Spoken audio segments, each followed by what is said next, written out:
Welcome to another Career Chat, bite-sized inspiration on the Transparent HR podcast. It's your host, Prince Tate, and I am excited and thrilled for the guest that we have for today. Her name is Lashaunique Plummer. She's also the host of the HR Pivot podcast. Lashanique, welcome to the show. Hi, thank you so much for having me. Can't wait to get into this conversation today. Yes. So for our career chat today, I want you to share with our listeners a little bit about what you do and even what your podcast is about. But I also want us to dive into the big question that a lot of people ask me today. And that is, how do people break into HR, or how do they pivot into HR if they're already started their career? Yeah, I can't wait to jump into that question because it's such a common question, right? And one that gets people spinning for some time, right? So I'm excited. So a little bit about me and my career. So I started as a business person, right? A business degree, and then took my career to sourcing. And I had no idea what sourcing was, Prince. Let me tell you. I just took the first thing right out of school. And quickly knew that wasn't for me. I learned a lot though about working globally and all the different things and cross-functional skills. So I took all those transferable skills, and I stayed with the company I worked with at the time was Target, and decided to go into retail leadership. Did that, loved that too, and then I fell in love with engagement and motivation and like all the things people get excited about when it comes to HR development and developing people and even performance management and all the things. And so when I pivoted my career, I was able to do it in 90 days, which was amazing. And I didn't realize at the time how unique that was, which is kind of a prelude to why I decided to help people do that. But then I grew my career very quickly, starting out as an HR generalist. So I did not start as like a coordinator or somebody like Yeah. very entry level, which is like what a lot of people assume. I was able to start with a 70K salary, even though What? I did not have direct experience. The Mhm. job description said you need 5 years of experience. I didn't have 5 years experience. And then I just like, because the company, the industry, my manager, like everything aligned, I was able to grow to a global HR business partner. And so that was my most recent role. I did everything in the middle, everything in between, HRIS. I did talent management. I even stepped in as HR interim director for some Oh, time. I don't know. I was wow. like, y'all want me to do what? That's So I did that.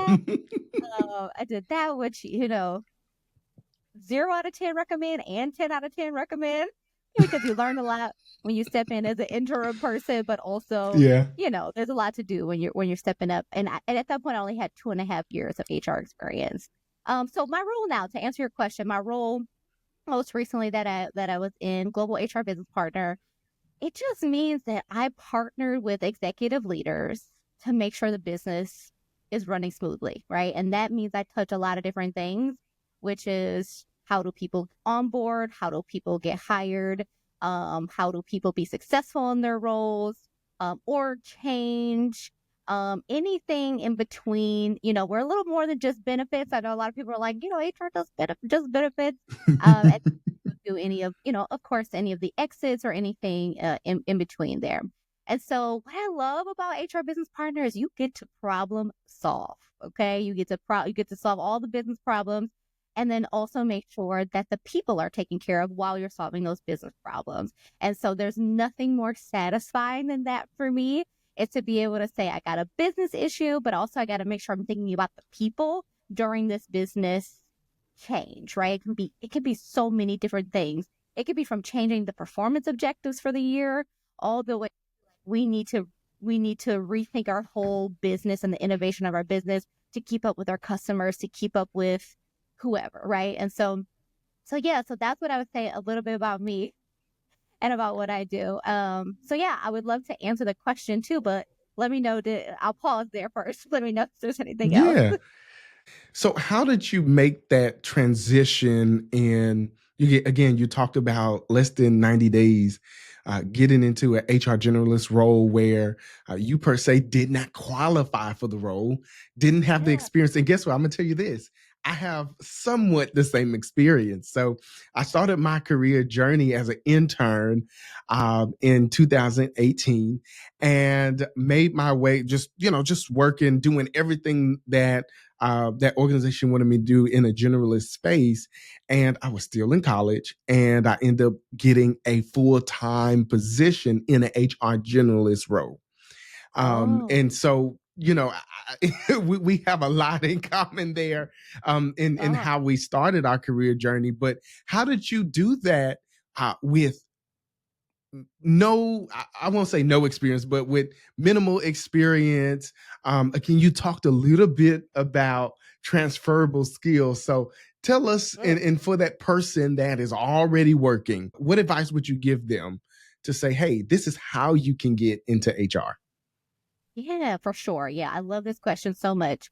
And so yeah, also I'll try to boil it down to make it simple.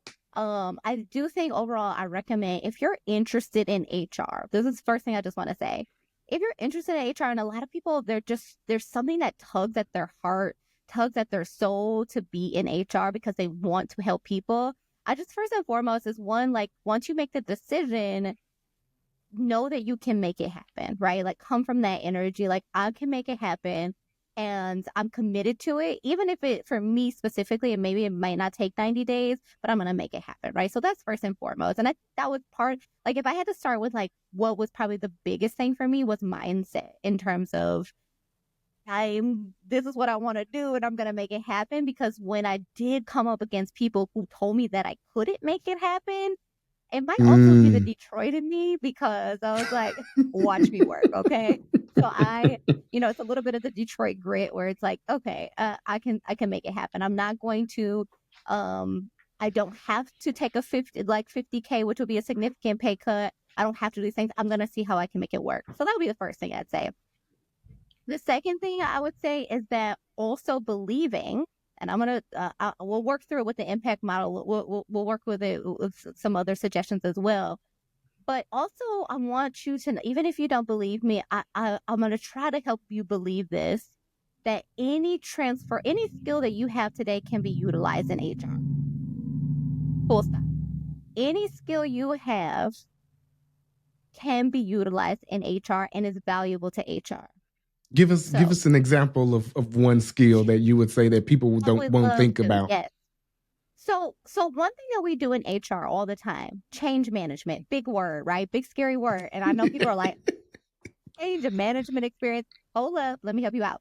So almost every single role that you're in, you have to deal with a form of change management. You just don't call it that. So what I say to people is that a transferable skill is a skill you already have. It's just known by a different name in your specific industry or role. Okay. And so change management, as an example, when I was in retail, right, I dealt with change all the time. New guest rollout policies. I dealt with, changes to systems that I had to roll out for my team and for our leaders, for guests, right? Everything in between. So if you could just like take a step back, whatever role you're in, customer service, if you're in real estate, if you're in there's always something new or some change that Hmm. is rolled out. Now, of course, there's different levels to it, of course. Um, but I can guarantee you that I would be shocked. And there has never been somebody that I've worked with that has not had some form of change management, right? And so change management, communication, project management. Again, I think we give these words a lot of power. And if you don't have the credentials, right? If you haven't had a certification, which don't even get me started on, then we feel like we don't have the experience, right? And I just think it's the biggest scam of all time, which is like you have the experience. So that would be the first thing in terms of understanding transferable skills. Um, the other thing that I think really helped me in being confident in my transferable skills was making sure that translated onto my resume.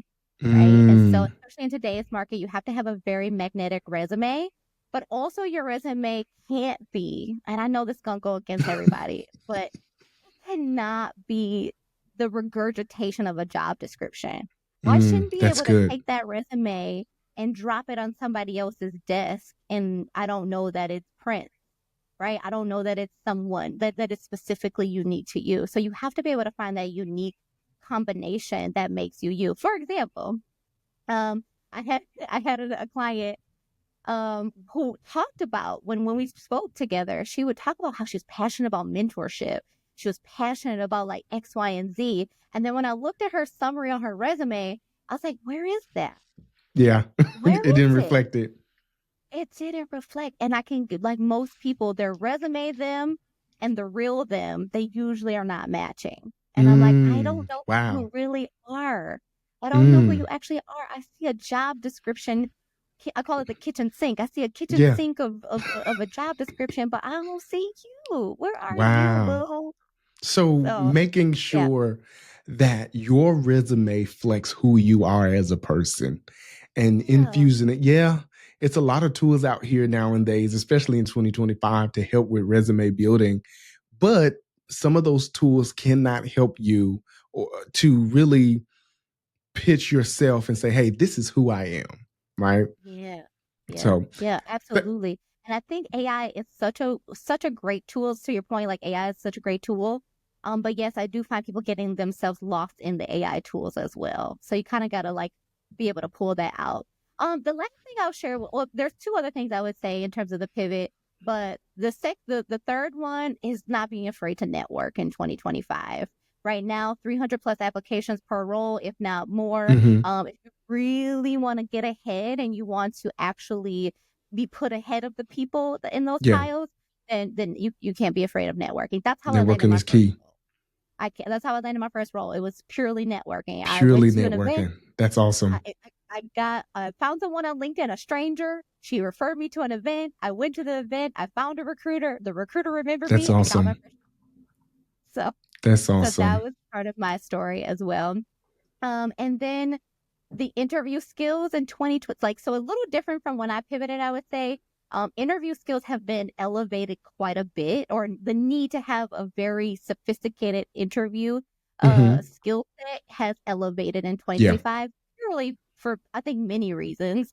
One, just it's an employer's market, but then two, just like over time, I think everything always elevates a little bit. And so if you're still using the skills you used 10 years ago when you graduated college, it's time for a refresh. Yeah. Refresh. Refresh. Well, Lashanique, thank you so much for joining us today in today's career chat bite-sized inspiration. Hey, if you're listening in to today's chat, I want you to make sure that you go back and listen to Lashanique's full episode where she shared valuable nuggets on interviewing like a pro in 2025. We'll see you on the other side.